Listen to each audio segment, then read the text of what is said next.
Voice still and small, deep inside all, I hear your call, singing in storm and rain, sorrow and pain, still will remain, singing, calming my fears, quenching my tears, through all the years, singing.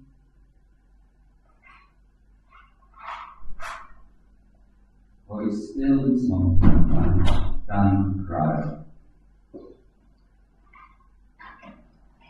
Good morning. Good morning. Welcome to Cross City Channel. I'm grateful for your presence here. I'm grateful to have, as I always say, a week off, and I'm glad to be able to come back as well. I feel a bit more rejuvenated, and I'm actually grateful for everyone who stepped up while I was away. I was going to say, make sure the chapel keeps running. I don't play this. I'm going to say that we're home. In essence, I'm really confident in this congregation. I'm really grateful for everyone's work and contributions. Whatever has brought you into this space today, it might be joy, celebration, perhaps you come with sorrow in your heart, maybe you've come looking to hear a few words of wisdom or to connect with one another, or maybe you simply come just to rest with the divine in this space, this beautiful sacred space of silence. Whatever has brought you here, I hope you'll find it. I know that you'll find it a welcoming community, and I'm grateful, as I said, that you're part of it today. So we had John Prado's Voice Still and Small as we lit our chalice. This was a very effective hymn for me growing up. We turn now to our call to worship. So please do join with me as we delve a bit deeper into our intention and time here. Silence is the element in which great things fashion themselves together, that at length they may emerge full-formed and majestic into the daylight of life, which they are thenceforth to rule. Words of Thomas Carlyle. And let us sing our first hymn in the Green Book, number 34. Where is your God, they say? Answer then, God most holy, by James Martineau. Hymn number 34.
Let us turn to a time of prayer with these words by the Reverend Andrew Hill, entitled Heavy Baggage.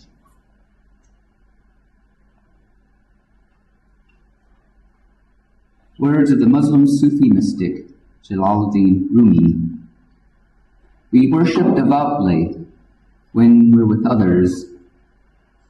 As minerals in the ground rise inside trees and become a tree, as a plant faces an animal and enters the animal, so a human can put down the heavy body baggage and be light. In these few moments, we put down the heavy baggage of our bodies and allow the pews to share the weight. In these few moments, we put down the heavy baggage of sole responsibility for others and allow others to share it with us.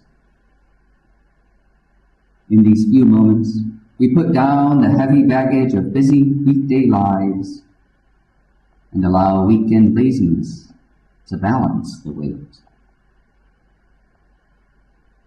In these few moments, we put down the heavy baggage of narrow concerns for ourselves, for others, and for the world, and with fellow worshippers, place them briefly before the one who sees all concerns in perspective. In these few moments, we are light of heavy baggage. Rest, prepare for us the heavy weights ahead.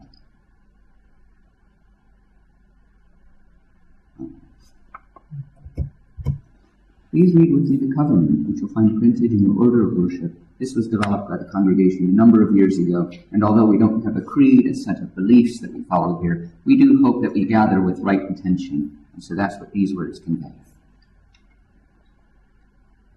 We gather here in sacred fellowship to witness the fullness of our lives and all life, to hold and be held, tell stories and listen, to be renewed and renew the world.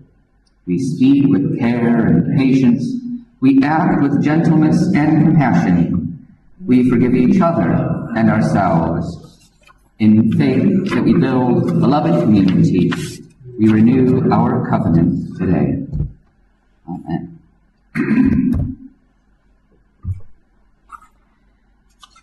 I had intended, this reading has the possibility of having some, or the story I should say, has the possibility of including some props, and all of you will on for the prop comment plan. I had, though the morning has caught up with me, so I'm afraid we'll just have to mimic what it is. So this is Laura Ella Anderson's I Don't Want to Be Quiet. It's full from the perspective of the children. No! I don't want to be quiet. I'd rather be loud. I want to be heard and stand out from the crowd. It's so much more fun when you're noisy like me, but I don't understand why Mom doesn't agree. Mom whispers, "Be quiet, you'd rather see me." But oops, it's too late. Now baby is with me. At school, I love chatting and laughing and clapping, but my teacher gets angry and then it's snappy. Enough, please be quiet. You must listen in school. But silence in class is a terrible rule. Snippers are for stopping, spoons are for throwing, and when my mom's working, I help her with cleaning. Tin cans are for clanking, balloons are for popping. Mom really hates that, but I'm not stopping. Food is for crunching, and drinks are for slurping. My feet are for splashing, my mouth is for burping. But one day at the library, it's quiet and boring. I'd rather be singing, or spinning, or roaring. So, I make some noises and shove my chair I fiddle my thumbs and I fiddle my hair. I huff and I puff and I finally burst. This place is too quiet. This place is the worst.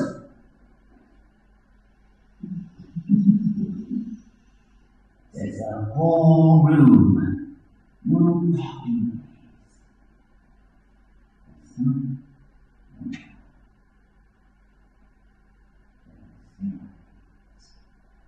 And she's so away. So I took a look. Maybe I'll get this really quick look. Page after page I read, completely spellbound. Hours have passed and I've not made a sound. But inside my head, there's a whole lot of noise. Magical quests, pirate girls, and lost words. Next morning, I listen, and what do I hear? Birds squeak and sing their morning cheer. And then while at school, I learned lots of new things about numbers and codes and rain and keys. I like being quiet. It means I hear more of the small, gentle sounds that I couldn't before. But there are still lots of places and times to be loud when I'm drumming and dancing and making Mum proud. I don't want to be quiet. By Laura Ella Anderson. So this is your chance to be loud if you want to share your joys and your sorrows, your trials and your triumphs. If you wish to say a few words, you can light a candle and come to the microphone so those who are online, those who are using the loop system will be able to hear you. But you can light a candle in silence as you wish. If you don't want to be loud, that's okay. And as always, also if you're online, you can write to the chat box and we will read your message out. But if you wish to remain seated, holding your life in your heart, know that your presence here is enough.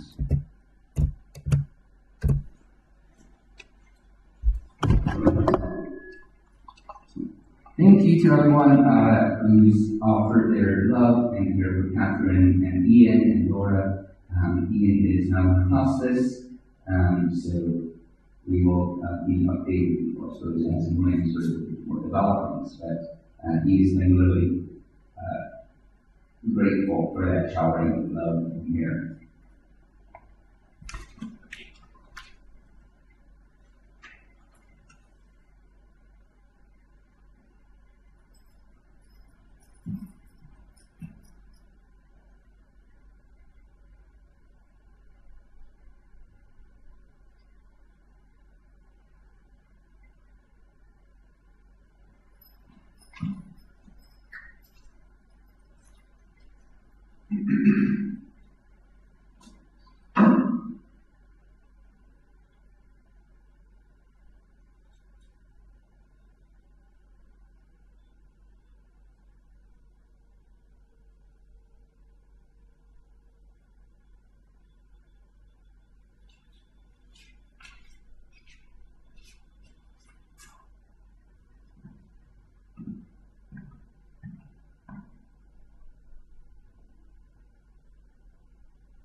joys and sorrows here spoken, and those that remain silently in our hearts. Let us join together in singing our next hymn in Green Book number 41, I Cannot Lose You by Eliza Scudder, hymn number 41.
We come now to a period of meditation. These words from Shine in Shadows by Reverend Kathleen McTee, entitled Breathing Peace into Being.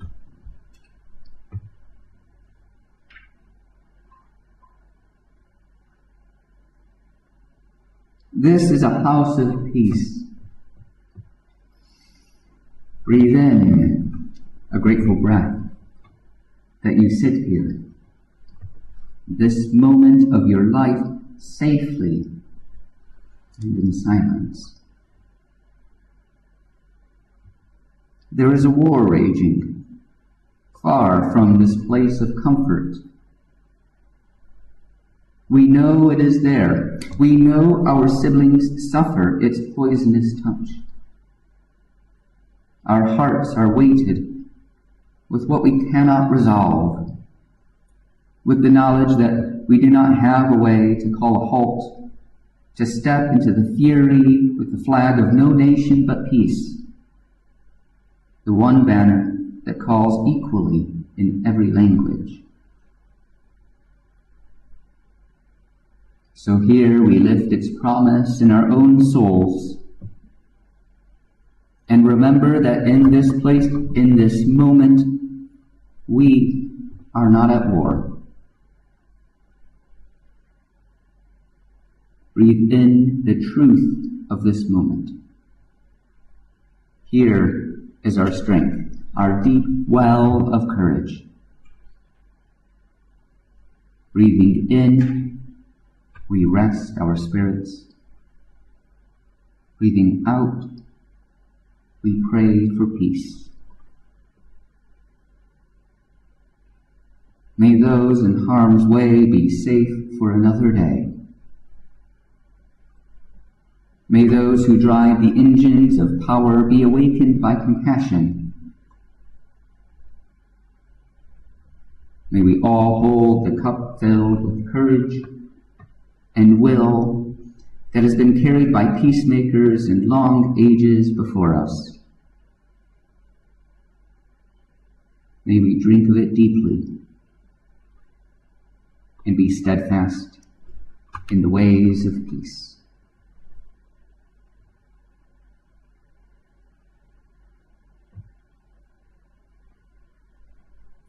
Amen. So we enter now into a period of silence for meditation, reflection, contemplation, and personal prayer.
We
come now to our second reading by the poet Philip Larkin, titled Here.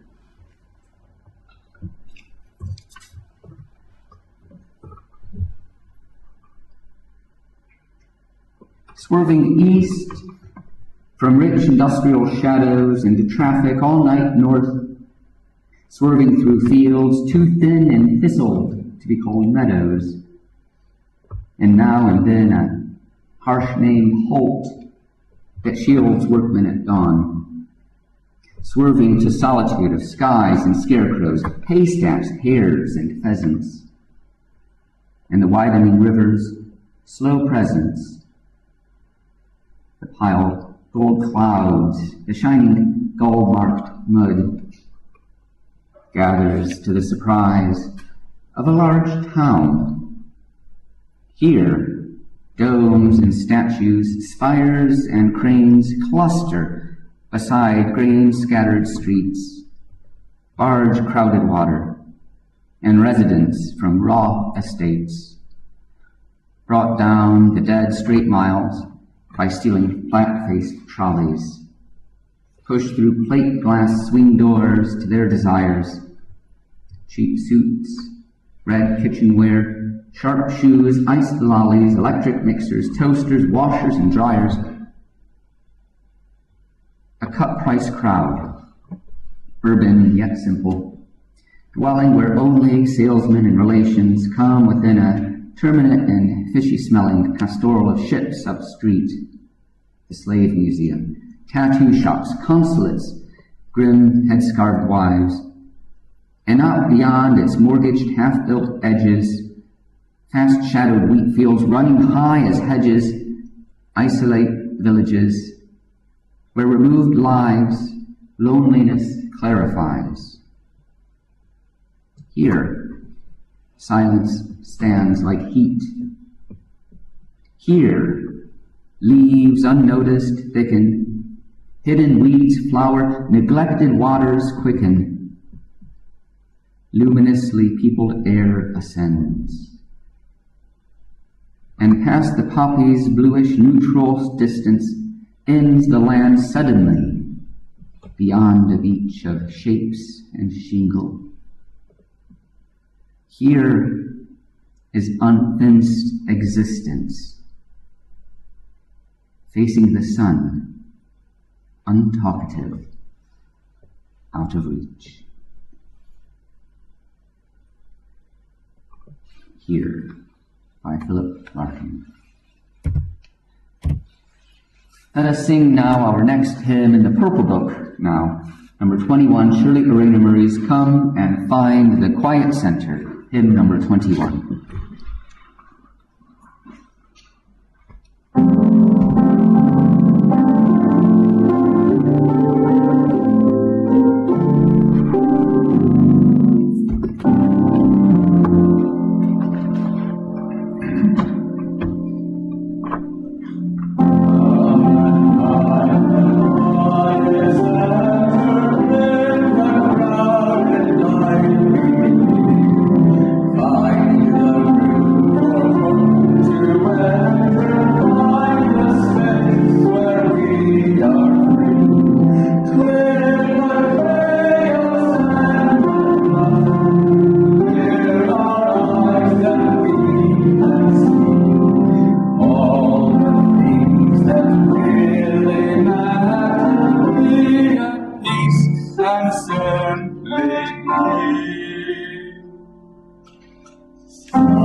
I appreciate the argument that silence is deadly, but it must also be weighed against the fact that speech can also be vanity. As it becomes easier for us to express our own opinions, sometimes we fail as listeners. And that's a big problem, because listening is how we understand, and our understanding is what informs our opinions. These, I think, particularly wise words come not from me, don't worry, but from my brother. They were written after several days of tragedy struck a while ago in the U.S., just as relevant for the world stage amongst political opinion, and equally moving for the individual, who throughout their day must witness the varied contradictions within their lives. It's not as easy to listen as it is to just simply shut up.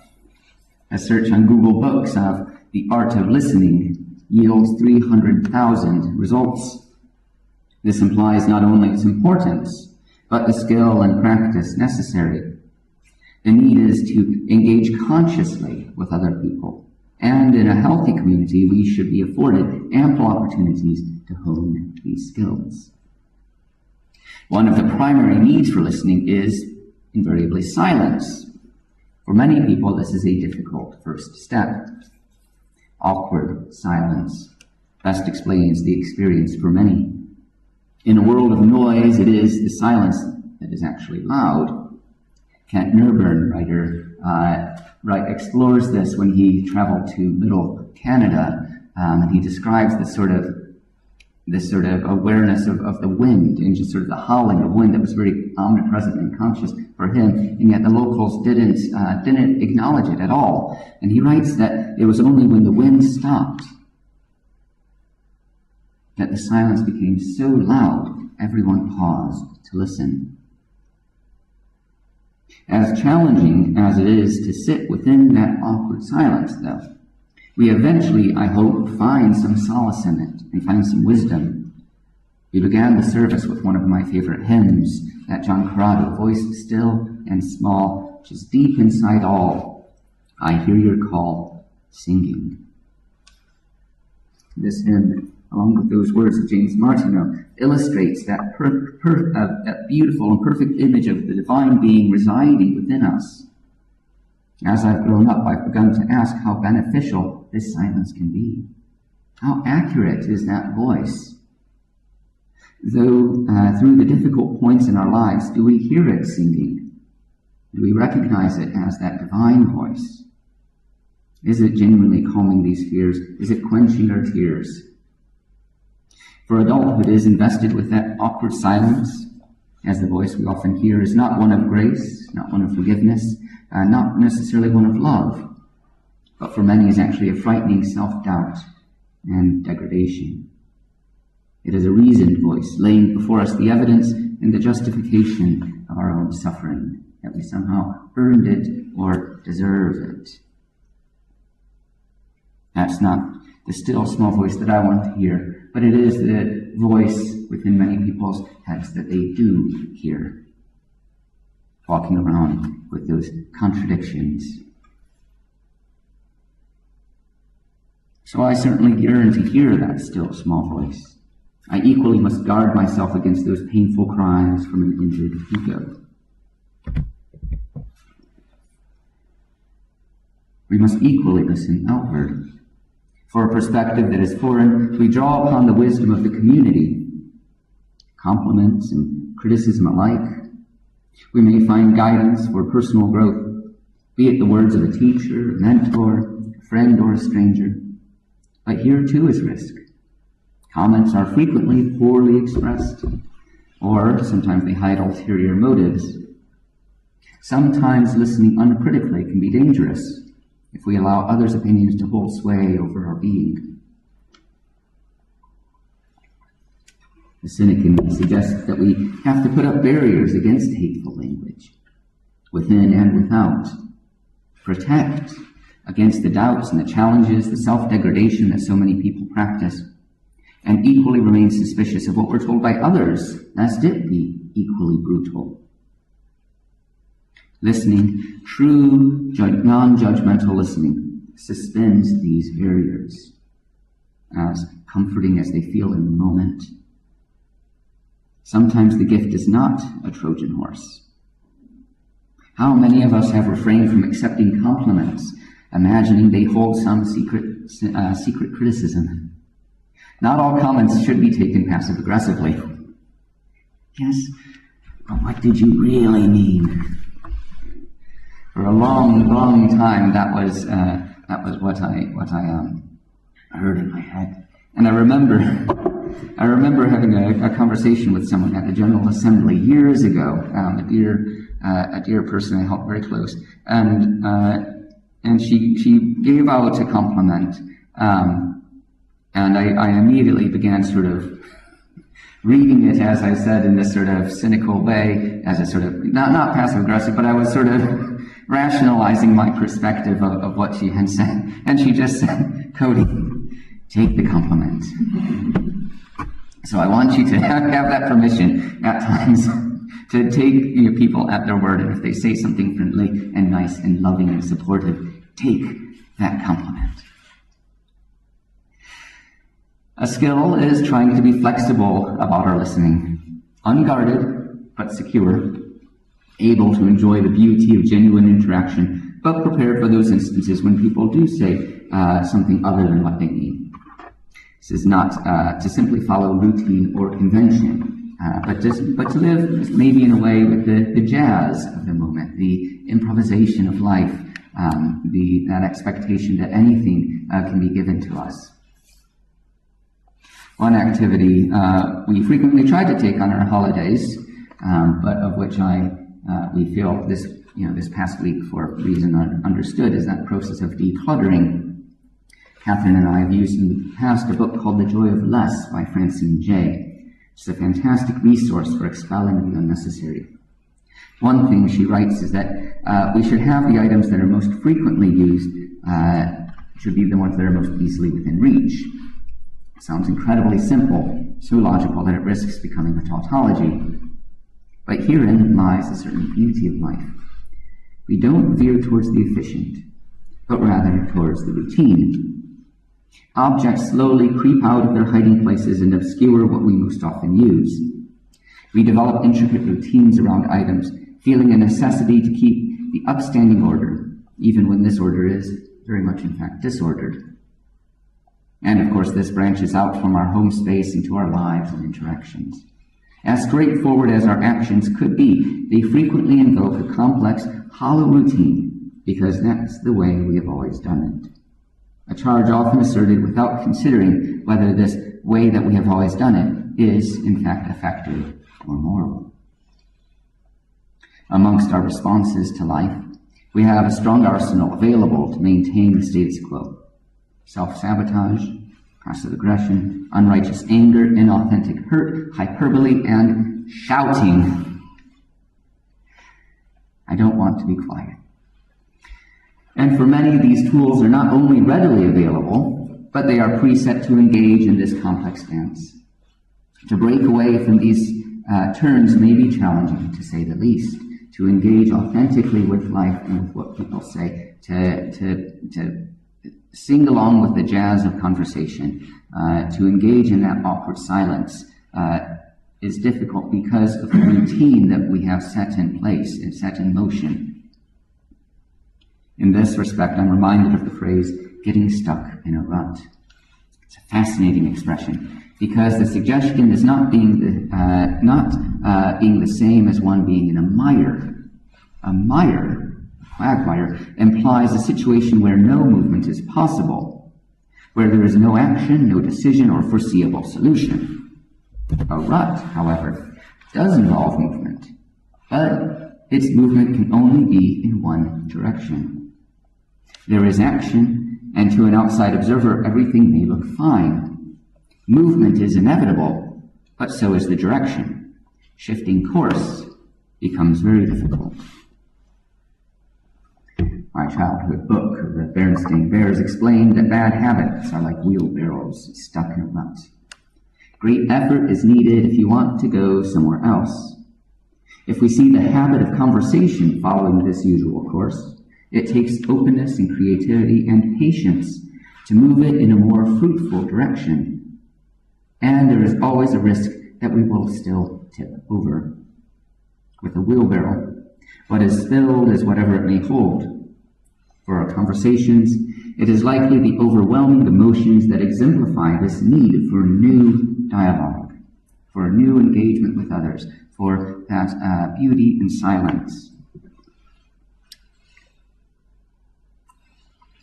And it's not just on the personal level, but within global conflict and global conversation. We marked here in Manchester on Thursday, Hiroshima Peace Day, today as well as a recognition of the bombing that took place on Nagasaki. And during the service at Manchester Museum, I had a sudden memory of a film by the Japanese director Akira Kurosawa called Rhapsody in August. It's one of his lesser known and one of his very later works. Alvin, I'm extremely sorry. There's someone at the doors. So Rhapsody in August is an absolutely beautiful film about children learning about the bombing in Nagasaki. And there's one point where they're talking about people being apt to forget. People sort of thinking of the bombings as happening way back in the past. Thinking of it as a sort of one sort of instant thing without actually engaging with the wider conflicts and situations that happen. What it brought to my mind is the fact that this film came out in the early 90s, about 45 or so years afterwards. So, and here we are 35 or so years from when the film came out. How much more are people apt to forget? How much more are people to default into that global rut of I was going to say inaction, but like I say, you can see things happening, but it's always in one direction. It's always cynical. It's always passive aggressive. It's always hyperbole, and it's always shouting. We need to get back. We need to break away from this rut that we're in our personal lives and within the global conflict and global conversations that happen. Returning to my brother's comment, relating between silence and sound in the face of tragedy. The moment of silence that we afford people when tragedy strikes. Sign of respect and recognition that at the end of life we cannot say more. Recognition of the effort and the gifts brought to the world by a person's presence. Let this silence not be the rut into which we fall. Let our actions, including honor, be not hollow, nor existing simply for the sake of it. In our conversational decluttering, I came across a biography of the dancer Gene Kelly that had been on various bookshelves of mine over 20 years. I'd finally taken the time to read it. And what struck me is the fluidity of a dancer's body. We may think their repetitive moves are ruts of routine, but they can also command a great deal of versatility and disengage from convention to explore the unknown capabilities of their body. I hope we too will be able to escape the confines of our habits. Arguments that follow long-tested routes, approaches and presumptions about communities and groups and ourselves. I hope we will be able to declutter from our lives that which prevents joy and obscures true growth. And I hope we will learn to dissolve this notion of the awkward silence, allowing the authentic, loving, and still small voice to speak to our wounds, singing. Amen. A few notices before singing our final hymn. We have on the back of the order of worship some upcoming events. We have communion after this service. Our communion here is a recognition of our Christian heritage. We use grape juice and gluten-free, wheat-free, dairy-free bread. It's not required. It's not barred. So if you wish to participate, please do. If you wish to attend, that's great. If you wish to go through for the tea and coffee, that's welcomed as well. And then everyone else will join you shortly thereafter. On the 12th, the Faith Network for Manchester is running an LGBTQ plus issues event online. Please let me know if you want the link to join that. The 13th, the Faith Network as well is running an organization.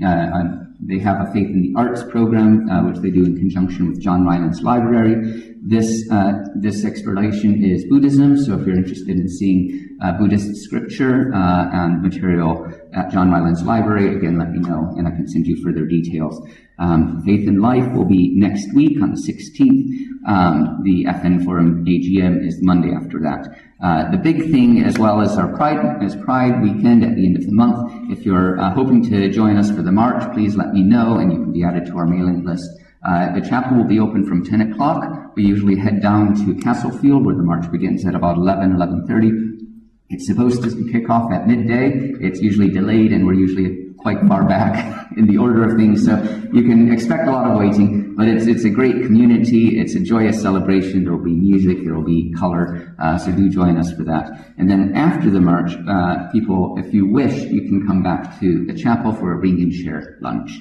And that's all then before our Pride service, which is on Sunday the 30th at 10:45. We're welcoming the cellist Daria Fussell, who many of you will have heard play for us before. This time she's going to be talking about silence can be loud, or quiet can be loud, invisibility of queerness and allyship. So that's 10:45 on the 30th. And then you see some upcoming events for September as well. One final thing as well. We have secured a stall for Manchester Pride for the 31st, Monday the 31st, which is the sort of family day. It's a bit of the quieter day. This is a big step for us, trying out something different. So if you have volunteer time and wish to help out with that, please let me know. So that's Monday the 31st. It runs from, I think, 10 till 5. We're not expecting everyone to attend the whole thing. We'll divvy it up into sort of 2 or 2.5 hour chunks. Please let me know if you're interested in that. Are there any announcements or notices from the congregation? Let us then sing our final hymn in the Purple Book, number 51, God of Grace and God of Laughter by Carl Daw Jr., hymn number 51.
Thank you, Karen, for that fantastic music. Thank you so much indeed for helping set up for these gorgeous flowers. And thank you, everyone, for creating and sharing worship. We have something called tea and coffee today. Thank you, Vicky, for the tea and coffee that we're about to enjoy. Thank you to everyone for creating and sharing worship today. We close with these words of Max Ehrman. Go placidly amid the noise and pace, and remember what peace there may be in silence. Amen.